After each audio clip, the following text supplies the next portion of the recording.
Hubble's journey to astronomy was in some respects more tortured even than Shapley's. Hubble's fascination with the planets and stars had begun at age 8, with his first encounter with a telescope built by his grandfather. They were both especially fascinated by the planet Mars and Lowell's fanciful interpretations of features on its surface. But Hubble's absorption with science and the stars drew displeasure from his father, a strict Calvinist who judged the pursuit of a scientific understanding of the universe was an insult to its divine creator.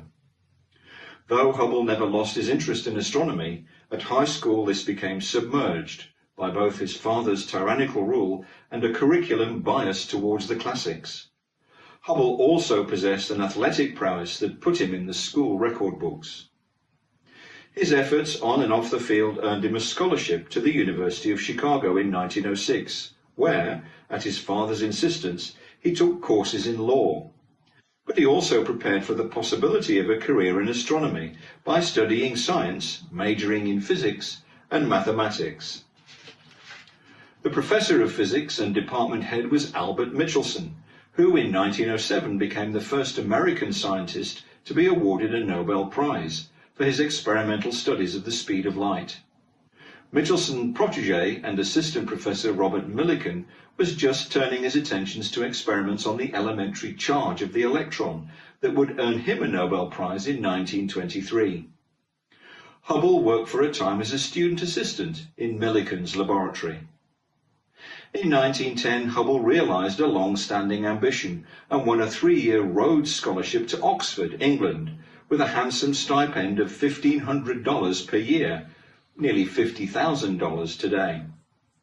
He was free to choose his research discipline, but exercising this freedom would mean direct confrontation with his father's wishes. He elected to study law and international law at Queen's College. Within just a few days of his arrival, he had undergone a remarkable transformation, affecting English mannerisms and adopting a rather dubious accent. He took to wearing +4s, a tweed jacket and a flat cap, escaping Oxford at weekends for a ripping good time. When not laughing at his effort to acquire extreme English pronunciation, one of his fellow Americans at Oxford recalled that he was full of astronomy and not terribly interested in jurisprudence. He spent a lot of time at Oxford's Radcliffe Observatory, where he would amaze the astronomers working there with a knowledge of contemporary astronomy quite unexpected of a law student who detested the law. Those rather enamoured of Hubble included Herbert Hall Turner, the observatory's director, credited with coining the term parsec.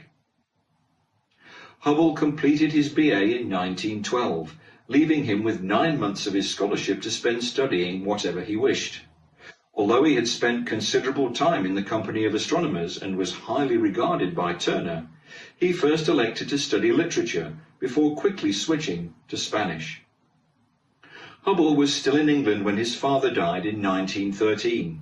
This was an emotionally heavy blow, but one that offered relief from his father's overbearing manner and his insistence that astronomy was an unsuitable career for his son.